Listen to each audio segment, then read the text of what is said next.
Good day, everyone. Today, our topic is all about the different models of functions. Model of functions or functions can be represented into different models.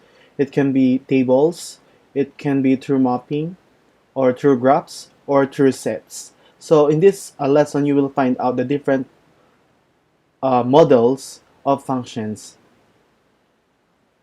So, for our first activity, we have the given sets. Sets A, B, C, and D. For set A, we have ordered pairs -3, -4, -2, 5, -1, 5, 0, and 6. For set B, -2, 5, 0, 5, 2, 5, and 4, 5. For set C, ordered pairs 0, 3, 0, 6, -2, -4, -4, -5.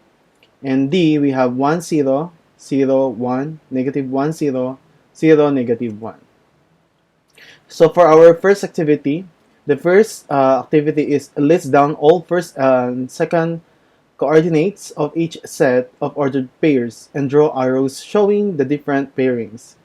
And then letter B, plot the given set of ordered pairs. So let's start with letter A. List down all first and second coordinates of each set of ordered pairs and draw arrows showing the different pairings. For letter A, we have -3, -2, -1, and 0 as our first coordinate. So we have -3, -2, -1, or 0.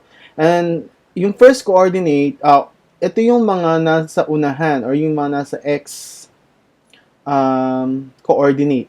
So we have -3, -2, -1, and 0. Our second coordinate will be -4, 5, 5, and 6. But as you can see in this ellipse or oblong, isang beses lang sinulat C5. So there is no repetition of numbers. Once lang pwedeng isulat yung number. By the way, this process is what we call the mapping. Mapping ang tawag dito. Now, letter B, -2, 0, 2, 4, and 5. Kasi as you can see in the letter B, we have 5. All the y coordinates are 5. And for letter C, we have 0, -2, and -4, wherein 0 repeated twice, and then 3, 6, -4, -5. And for letter D, we have 1, 0, -1, and 0, 1, -1. Now, the second rule is draw an arrow showing the different pairing. So, -3 is paired to -4. So, you need to draw an arrow connecting to -4. So, -2 is 5, -1 is 5, and 0 and 6. For letter B, all the arrows are connected to 5. For letter C, here is the arrow diagram, and for letter D. So, these figures of A, B, and C, and D are what we call the mapping of functions. Now, the question is, how will you know if the given are function or not function? If the given mappings are functions or not function. So for letter A, it is a function. For letter B, function. C, not function. D, not function. So what have you noticed with those letters or with those mapping na function sila while the other two mappings are not function? Ano yung pinagkaiba nila?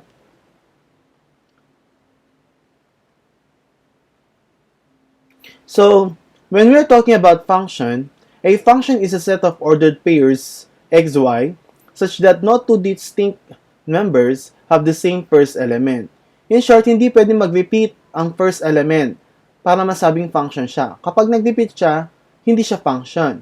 Now, balikan natin ang ating given na diagram kanina. Kaya ito naging function kasi there is no repetition in the first element. Same with this. But in the letter C and D, there is a repetition of arrow, which means, or numbers I mean, which means C and D are not functions. Now, for activity 2B, it is said that we need to plot the given set of ordered pairs. So, ipa-plot natin sila. So, I prepared 4 graphs here in our PowerPoint presentation. So, given the same sets A, B, C, and D, we will graph them. So, for letter A, the graph will be, okay, we will plot the point, and then we will graph or connect all the dots. For letter B, same. Letter C, and letter D. So this is function can be also represented through graph. So yung kanina is mapping. So the second one is graphing. Now, but the question there is, how will you know if the given is a function or not function, or if the given graph is a function or not? So for letter A, ang answer natin is function. B, function. C, not function. D, not function. So what have you noticed with those function graphs and with those not function? Okay, so how can you determine whether the graph represents a function or not function? So the answer there is through vertical line test. A vertical line test, a graph is a function if a vertical line drawn passing through the graph intersect the graph at exactly one point. So ano ibig sabihin nun? Kapag nag-drawing ka ng tuwid, patayong linya doon sa graph, kapag naka-touch lang siya sa one point, kahit saan ka mag-draw ng vertical line, siya ay function. Pero kapag may dalawang line or point ang kanyang na-touch, kapag nag-draw ka ng vertical line, ibig sabihin that graph is not a function. So, balikan natin ang ating mga graphs. For letter A, it is a function. So, let's draw a line. Ayan. Again, so, isang point lamang ang natatouch ng line natin. So, there is no repetition or there is no points, 2 points na natatouch. For letter B, same. For letter C, may dalawang points na natouch kaya siya ay not function. For letter D, ayan, not function din siya. So those are the graphs and the mapping. So we can determine we can determine if the given function or in the given mapping is a function if there is no repetition of the first element or in the first element of the mapping. And for the graph naman, kapag nag-drawing ka ng vertical line and then there is only one point na nagtatouch dun sa vertical line, then that is a function.